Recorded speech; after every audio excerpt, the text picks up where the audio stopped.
Hey everybody, wanted to show you my new blast cabinet. It's just a cheap Harbor Freight unit, but you've got a couple different options when you're looking at blast cabinets from Harbor Freight, and none of them out of the box are really what they should be, but what do you expect for, less than 200 bucks for their high-end unit?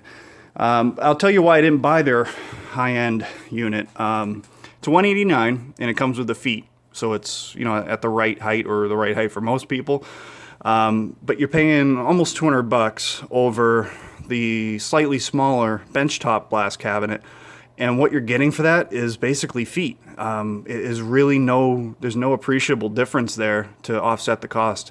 So I ended up with the benchtop one for a couple of reasons. One, I don't care how big your garage is, garage floor space is a precious commodity, so I wanted the ability to move this thing around, and obviously you can't do that with the one on. I guess you could put a base under it and put wheels under it, but then your height's too high. And honestly, this was really flimsy. If you push on it, it wiggles. It was kind of cheesy, so I opted for this one, and I decided to build my own base, and I've got maybe 10 bucks in 2x3 lumber there and 4 bucks in paint. So significantly less expensive. It is structurally much more solid, and more importantly, it allows me to put everything that I need for the blasting in one place. I have a usable shelf that I can keep my media on and whatever else I might accrue over time. It also gives me a great spot to mount the electronics that you should mount if you buy one of these and actually plan to use it. There's a few shortcomings on these blast bins that I'm sure other videos have shown you. I'll just show you what I did to solve some of those problems. First one is lighting. Doesn't include a light, so that's a really easy one. I have a switch here now for lighting, and it also controls a vibrator, don't tell the wife, that I mounted to the bottom to keep the media moving. I also added a blower, which is just a 12 volt computer style blower on the back. It's not something you have to use every time you're blasting, that's why it's on its own separate switch.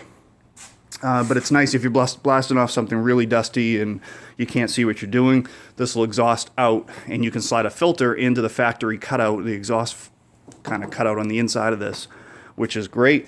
I've got a 12 volt core, a 110 power cord just hanging up here, and that feeds into a 12 volt transformer. These are the ones that you can find on eBay, and this is probably overkill, but size-wise.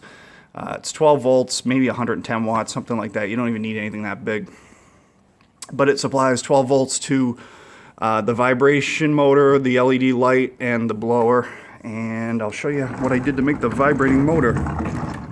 I did not raid my wife's nightstand table. I picked up another computer fan, and I just cut off all but 2 of the blades just to throw it out of balance, and that makes a bit of noise, but most importantly, it does what it's supposed to do, which is keep that media that's sitting in the bottom moving. So we'll plug this guy in. I'll let you see what it does.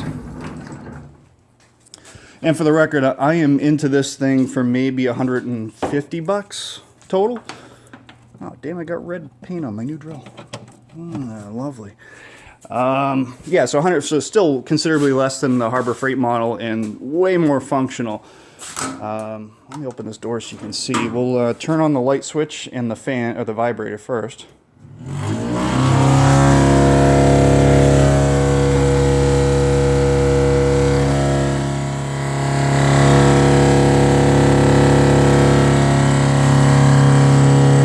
So you can see the media dancing around in there, which is something that you really do need to do to these, regardless of which one you buy.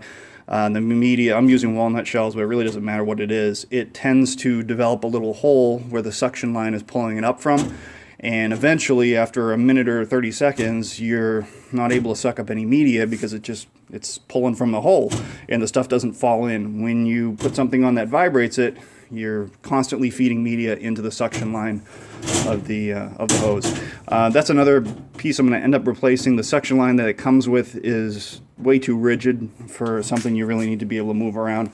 So that's the only other upgrade that this probably needs now. And then the fan sucks in behind this, so you can slide a filter in here if you want to. But I put that on a separate switch anyway, the blower, because it's not something I need to use with everything that I'm blasting here.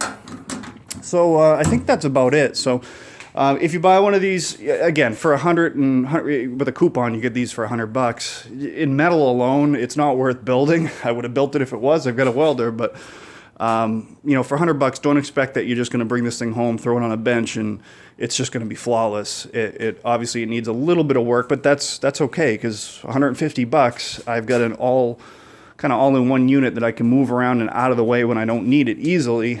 Much more stable than the one they sell for $189, and much more functional. So I think that's about it for this little piece of garage art.